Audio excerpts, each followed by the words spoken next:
So how am I supposed to get it right so that that manure helps me in the next season?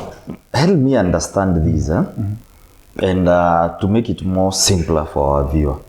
That farmer who has started keeping cows and has the first cow dung.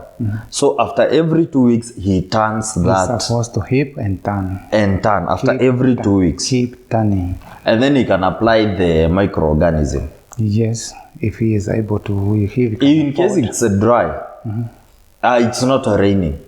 Is it advisable to add moisture to it? What are these different types of agricultural lime and how are they applied in the shamba?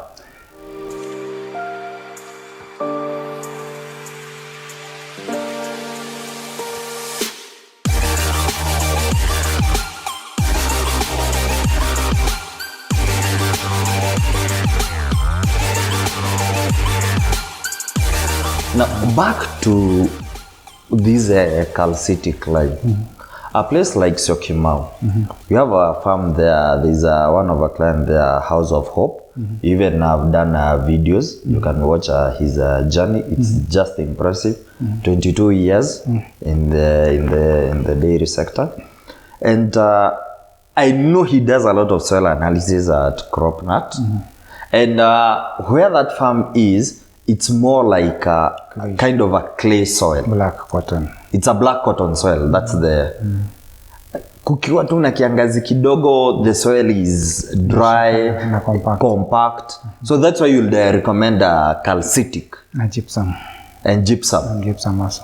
So if he uses a dolomitic lime, it will continue being more it will be compact. More compact. But another thing that he can even condition, let's say kind of condition his soil, use a lot of manure. Use a lot of manure. Now, decomposed manure.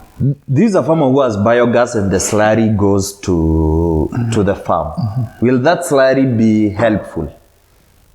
The slurry from biogas? In a way, yes, but he needs to be very careful because it's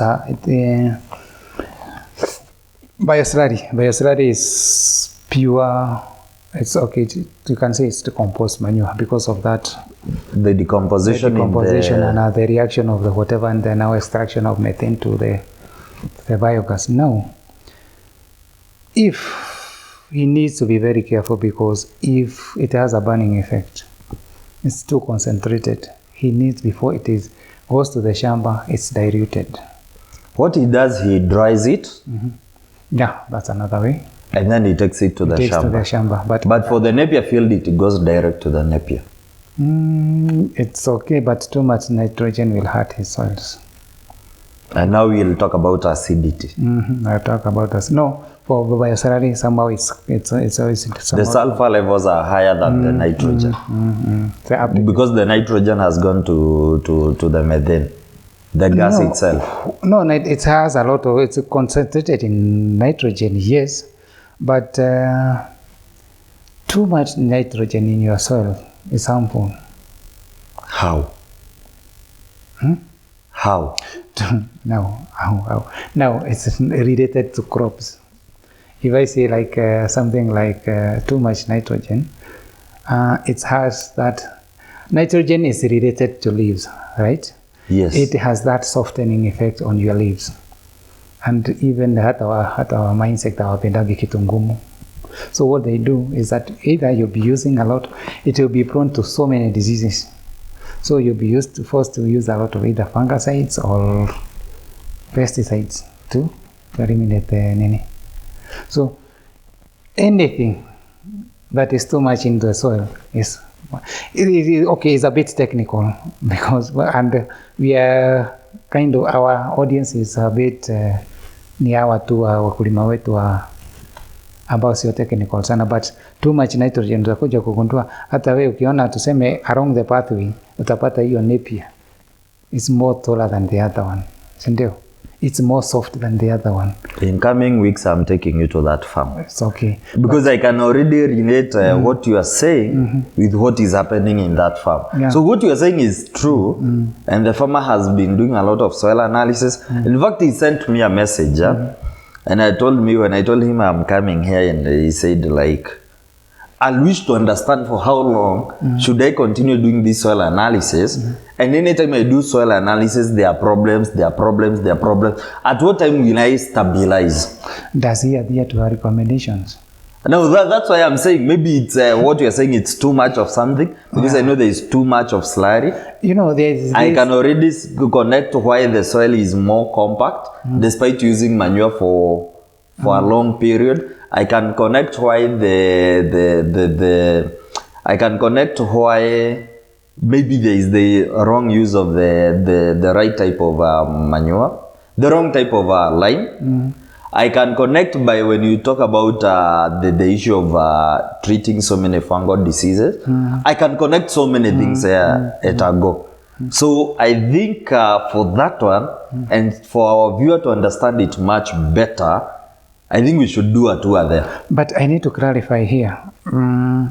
Too much nitrogen can be good or can be bad, depending on the part of the crop that you are taking to the market. Let's say we have good amounts of nitrogen in a field of spinach, a spinach field there. It is to your advantage because the leaves will be big. Will be broad, which is needed in the market. But transfer this amount of nitrogen to a tomato field. What will happen? The vegetative part will be so big and will compromise the size of the fruit. Again, transfer this amount of nitrogen from a spinach field to a potato field. What happens?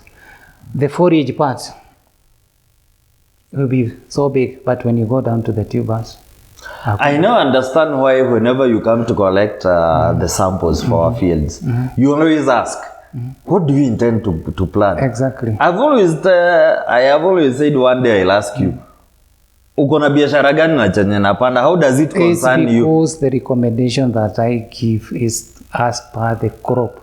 So you see the relation now. I get the connection. If, let's say, you have a lot of nitrogen in a tomato field and in a potato field, kuja wakati wa mvua, what happens to a lot of foliage? A lot of fungal diseases do come in. That is where now a lot of spraying comes in. But if you have optimum, it means optimum growth. It will be mean, if you have optimum, it means that one, photosynthesis is okay. And if you have enough nutrients in your soil, it means it will be processed on time and again in good amount. So the tubers will be okay. But if you have this, you know, the reason why I'm referring to a spinach or a sukuma field is because they are heavy feeders. Heavy feeders for you, I told you, wakati hii mmea haikuagi na kazi yako, wewe ndio unaenda kuiba. Like now, wakati unatoa matawi. The spinach was not making it for you. It was making it to establish its kitchen. Tukiangalia, si ndio? So, after every 2 weeks, wewe uko hapo Patrick kwa soko unaangalia spinach inauzwa pesa ngapi, unaenda unatoa. What happens? One, kuna hiyo effect ya kidoda umeinflict kwa mmea. Number 2, umemomoa kitchen. So what happens? The plant goes back to the soil to look for potassium to heal the wood and to look for nitrogen, more nitrogen too. So unlike kitu kama cabbage, whereby it's a one season, after every 2 weeks, spinach inakuja, inarudi kwa mchanga kuangalia. And that's why unaona initially the leaves are so big, but as the ratios, the amounts diminish in the soil, inaendanga You know, I'm connecting something about Napier when you talk about spinach and Napier. Because someone will tell you, hii Napier miaka kwanza 2 ilikuwa sawa. Nowadays naona tu ni kimti tu. Hata nikikata it will take like a month before or maybe 3 months before it regrows. So it's all about the moment, unlike maize, unakata season moja. For Napier, I know, I'm very sure, like in our area or Githongori, kuna Napier more than 20 years. I know that, that's for sure. But how often have you been feeding the fridge? Now, before we even go that deeper, let me go back to the lime. How do you apply lime to the field? Maybe I've done soil analysis now, maybe the soil is acidic, or maybe I've done analysis before planting, and I've been told it's acidic and I need to do maybe 1 ton of lime per acre, or maybe 3 tons of lime per acre. How do I apply it in the field? Do I just broadcast? Do I do furrows? When you do analysis, once we diagnose your soil and we see the problem, of course, page 2 will come the recommendation. That's where the calcium comes in, how we bring all the parameters to optimum. So what we do is that we have a program or a regime that we develop for you. There is the way things are applied. There's what we call slow release. Slow release are those elements that release what they contain kidogo, slowly. These include the manure and also lime. So for lime to work effectively, you are supposed to broadcast it 1 month before planting. Those are what we call pre-planting measures. This before planting, will you plow the land?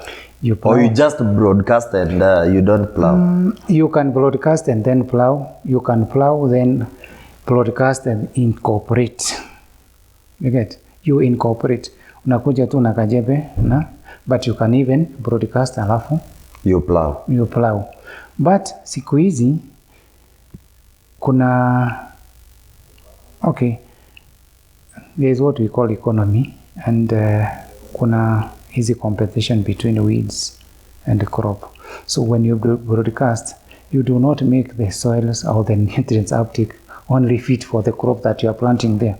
You are even making it better for the weeds. For the weeds. So there is that competition. These days we have granulated lime, which you apply at planting. You mix it with the fertilizer and apply at the hole. At planting on the inside the hole, so that you treat only the area that you are going to. That way you are not going to create competition, but you are making the soil okay. It's more localized. It's more localized, and like where you broadcast, one is going to save on the amount of lime that you are going to use, and number 2, you are going to make maximum of the calcium around the root zone. Is this granulated lime available in the market? Very much. Okay, they are granulated, but they come under different brand names. Okay, fantastic. There's a viewer asking a very interesting question that you have talked about fertilizers a lot. We are talking about NPK, ammonium, and I can also see it from our recommendation here. I can see we are supposed to apply 250 kgs per hectare for triple superphosphate, which is 100 kgs per acre before planting. Phosphorus fertilization are required, that is the DAP, we apply at planting. There is magnesium fertilization required, that is magnesium phosphate at a rate of 55 kgs per acre, top dress at early stage. There is additional nitrogen required. There is a recommendation of urea. You apply at knee height at 110. Low copper in soil, we use the copper folia. Those are the recommendations. Of course, there is the manure, and also there is the lime, and that one we handled some time back. So how do I understand, or how do I interpret these fertilizers? Because I remember one point you told me that the common mistake farmers do. Anaenda pale kwa agrovet anasema uko na fertilizer gani mzuri? And you told me that you only told me that it's only the rodents poisons that a seller will say hii ni mbaya sana hii inaua na mbwa. Those are the only 2 things mtu atakwambia hii ni mbaya sana, but everything else is good. So because I'm an elite farmer who want to progress, maybe we have youthful farmers who are getting into this game. So how do I interpret these fertilizers? Because like now even the government is recommending NPK, there's DAP, there's TSP. Nitajua je sijakoniwa. I have asked for DAP, nimepewa NPK. allow me at this stage kutumia both Kiswahili and Kizungu for the viewers, which is okay. For the viewers to understand, because one, you can see the extent that we go. We tell you the kind of fertilizer to use, at what stage, and what rate. That is kgs per acre. So it means if I'm planting a quarter of an acre, I can simply divide the figure into 4. If it's an eighth, I can divide whatever into. But let me say the biggest responsibility, this report haiwezi kukusaidia if you are not going, one, to understand it, and number two, use it to the maximum, to the fullest, because inakwambia, because when we give you the report, kazi yako tu ni kuketi, unangojea wakati. Umeambiwa hapa kama ni urea at knee high. Na kuna kwingine, kuna crops zingine itakwambia after 7 weeks. So your only work is to kwenda kwa calendar, you mark the date you planted, count 7 weeks. With this, unaweza enda kwa agrovet, unaitisha hiyo yote at once, unaiweka kwa store, only waiting for the time, yeah? Unaangalia calendar 7 weeks. Ni nini? Ndio hii urea, una mark. The biggest mistake the farmers will do ni kuuliza ni mbegu gani umepanda, and number 2 ni fertilizer gani.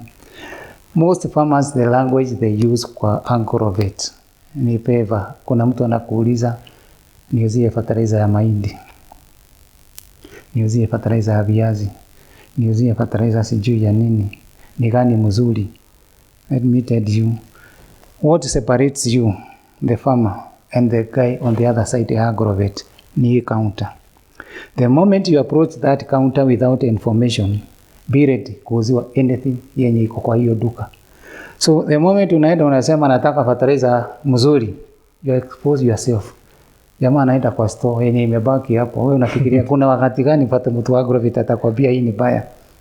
As you said, kitu yenye unauzwa unakwambia hii ni baya sana, ni mbwa na dawa ya mende na dawa ya panya. Hii inaua kabisa, lakini hizi zingine ni nzuri. So not unless you are armed with this report, uende useme nataka fertilizer, kwambia niko na hiyo, mwambie shamba yangu inataka hii. It's like now kama uende kwa hospitali, waambiwe hii dawa ndio itaponya ugonjwa wako. Ukienda chemist weke hiyo prescription kwa meza, wakwambia hawana, hata wakwambia there is an alternative, believe me not, hauendi. Hata kama hiyo dawa itapatikana Mombasa, that way utaikimbilia. You get? It's like the same case here. Kama wewe mwenyewe you are not armed with that report, be ready kuuziwa anything. So how do I get to know these fertilizers?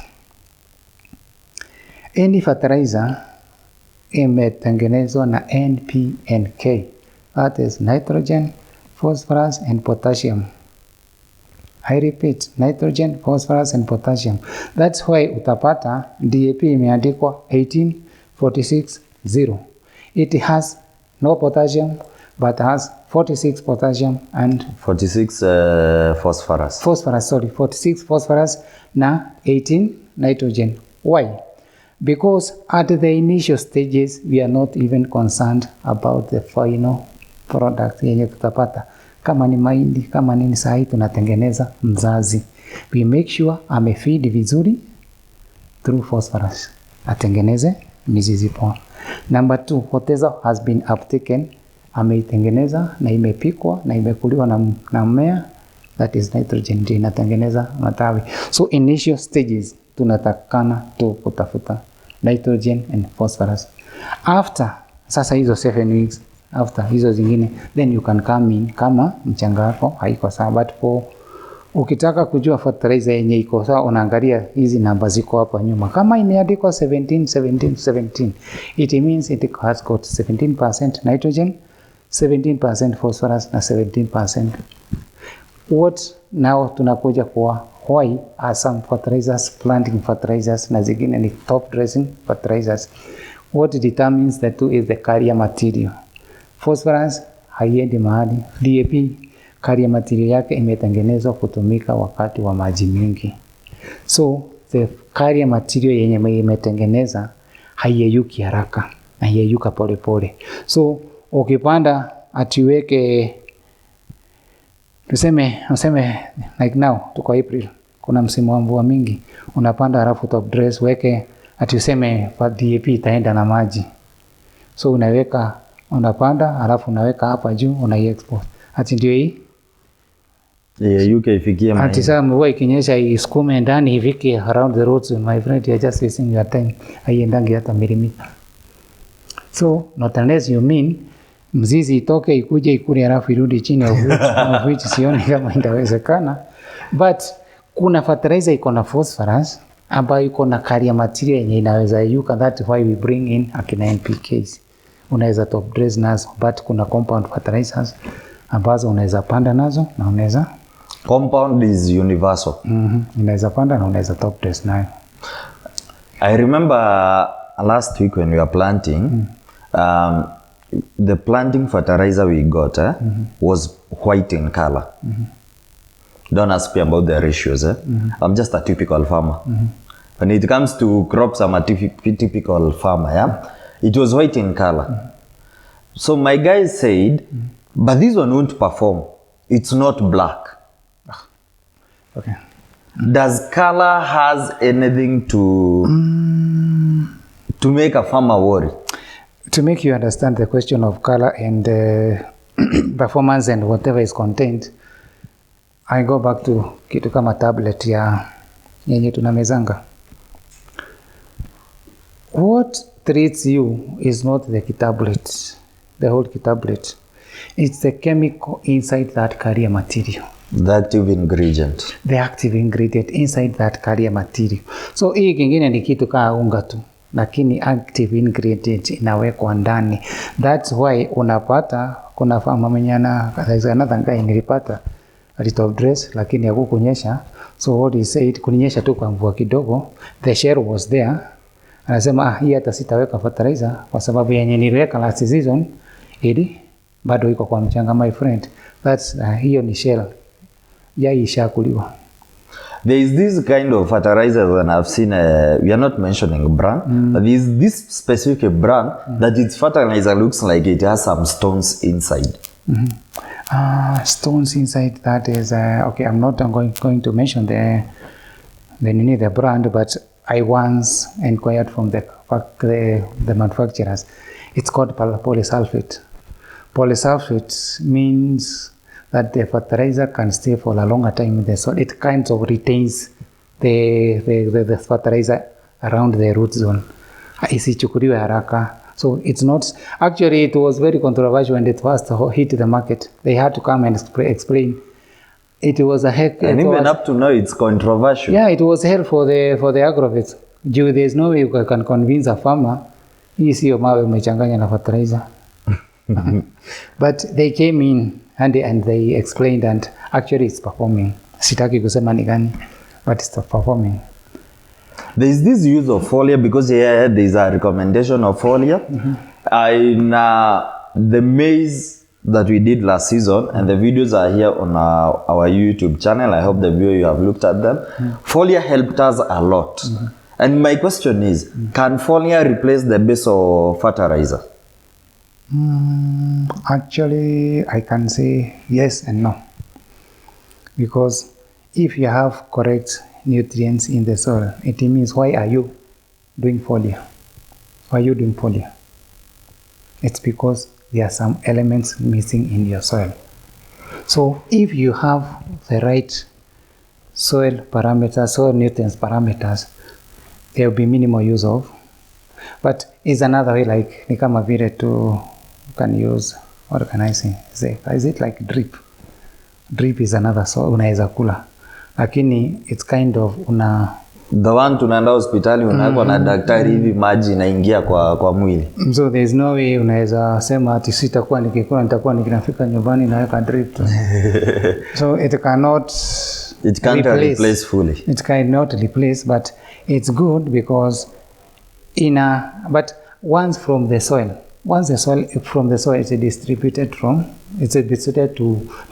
the whole plant. But kama hii it's like nika contact. Unaona? Inaguza pahali tu inaguza. Okay, it will distribute, but at what ratios? Will it be even? Can it spraying? Will you cover so it means the distribution haitakuwa, but from the roots, it is uniform.